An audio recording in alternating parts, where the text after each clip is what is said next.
Bonjour et bienvenue, on va se pencher sur une question que beaucoup de monde se pose. Est-ce qu'une vie sexuelle active ou le nombre de partenaires peut, entre guillemets, élargir le vagin de façon permanente? C'est une vraie préoccupation et aujourd'hui, on va y répondre une bonne fois pour toutes. Alors cette interrogation, elle touche vraiment des personnes de tous les âges. Mais c'est vrai qu'elle devient souvent plus présente, plus angoissante après 50 ans, avec cette crainte que le temps qui passe ait un impact irréversible sur l'intimité. Et derrière cette question, il y a des angoisses très concrètes. La peur d'une petite fuite en public, la gêne pendant un rapport intime. Ces témoignages, ils nous rappellent à quel point ce sujet peut toucher au cœur de la confiance en soi. Allez, on va plonger directement dans le vif du sujet. On va s'attaquer de front à ce mythe et voir ce que la science en dit vraiment. Bon, soyons très clairs dès le départ, l'idée qu'un vagin puisse s'user avec le temps ou le nombre de partenaires, c'est un mythe, un vieux mythe. La réalité biologique, elle, est bien plus impressionnante et résiliente que cette fausse croyance. On entend souvent cette opposition entre le nombre de partenaires et la tonicité vaginale. Mais c'est une totale erreur. La réalité, elle est purement physiologique. Tout est une question de muscles, pas de kilométrage. Et parlons-en de ces fameux bruits d'air. Ce phénomène, qu'on appelle parfois kiffing, n'a strictement, mais alors strictement rien à voir avec le nombre de partenaires. C'est juste de la mécanique. De l'air est introduit, puis il est expulsé. La cause, elle est liée à certaines positions et au tonus musculaire. Point final. Les observations au cabinet le confirment tous les jours.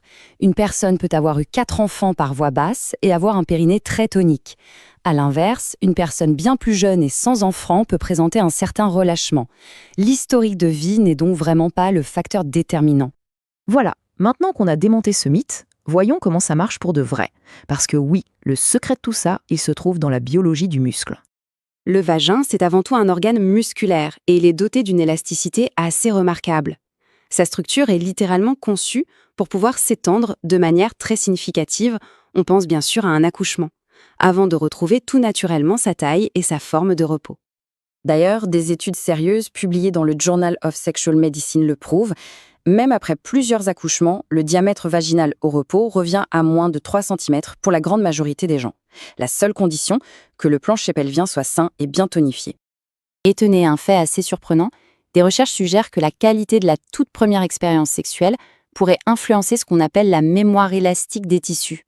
En gros, une expérience positive, sans douleur, avec une bonne lubrification, ça semble conditionner les muscles à mieux se détendre et se contracter par la suite. Fascinant, non ? Ok, on a bien compris que le muscle, c'est la clé. Mais alors, qu'est-ce qui peut vraiment l'affecter ? Eh bien, il y a un facteur qui est inévitable, le vieillissement, et surtout les changements hormonaux qui vont avec. Avec la ménopause, il y a une chute assez brutale des oestrogènes. Et ces hormones, elles sont juste essentielles à la santé des tissus vaginaux. Sans elles, la paroi s'amincit, elle perd de son élasticité, elle devient plus sèche, et c'est tout ça qui peut donner cette impression de relâchement. Et attention, ce n'est pas du tout un phénomène rare. On observe ces changements chez 60 à 70% des personnes après la ménopause. C'est une conséquence biologique tout à fait normale du vieillissement. Cette phrase, qu'on entend très souvent en consultation, elle résume parfaitement ce ressenti. Ce n'est pas une question de devenir trop large, mais bien plus d'une perte de tonicité et de lubrification des parois. Cette sensation de relâchement, elle peut être vraiment déstabilisante, c'est certain. Mais est-ce que c'est une fatalité ? La réponse est absolument pas. Voyons ensemble le chemin qu'on peut prendre pour la récupération. Et là, les chiffres sont vraiment porteurs d'espoir. Une grande méta-analyse publiée dans la prestigieuse revue The Lancet en 2022 a montré que des exercices bien ciblés permettent de récupérer, tenez-vous bien, jusqu'à 70 à 80% de la force musculaire perdue. Et ça, même après 65 ans. Le point crucial à retenir ici, c'est que pour restaurer le tonus, rien, absolument rien, n'est plus efficace qu'un travail musculaire direct. À ce stade, c'est bien plus performant que toutes les crèmes ou les procédures plus coûteuses qu'on peut trouver. D'accord, on sait que c'est possible, mais comment on fait concrètement ? Eh bien, la solution est plus simple qu'on ne le pense. Elle tient dans une petite routine quotidienne vraiment accessible à tout le monde. Voici une méthode en 3 temps. D'abord, et c'est le plus important, bien identifier le muscle. Ensuite, on passe à des contractions quotidiennes qui peuvent se faire n'importe où, en toute discrétion. Et enfin, l'exercice de l'ascenseur pour un travail plus fin, plus en profondeur. C'est simple, c'est rapide et c'est surtout incroyablement efficace. Et pour compléter ces exercices, il y a 2 gestes tout simples qu'on peut recommander. D'abord, bien s'hydrater de l'intérieur avec de l'eau et de bons nutriments, et ensuite, hydrater la muqueuse de l'extérieur, un peu comme on le ferait pour la peau de son visage. En résumé, la conclusion est à la fois simple et très puissante. Le vagin ne s'est ni abîmé ni élargi.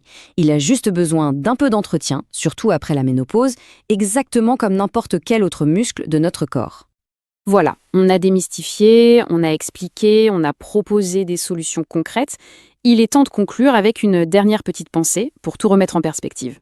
Finalement, la vraie question, ce n'est pas tant de savoir ce qui a été perdu, mais plutôt de voir tout ce qui peut être regagné. Le confort, la confiance, le plaisir, tout ça est vraiment à portée de main, avec seulement quelques minutes de soins par jour. C'est un rappel assez puissant du contrôle qu'on peut avoir sur son propre bien-être.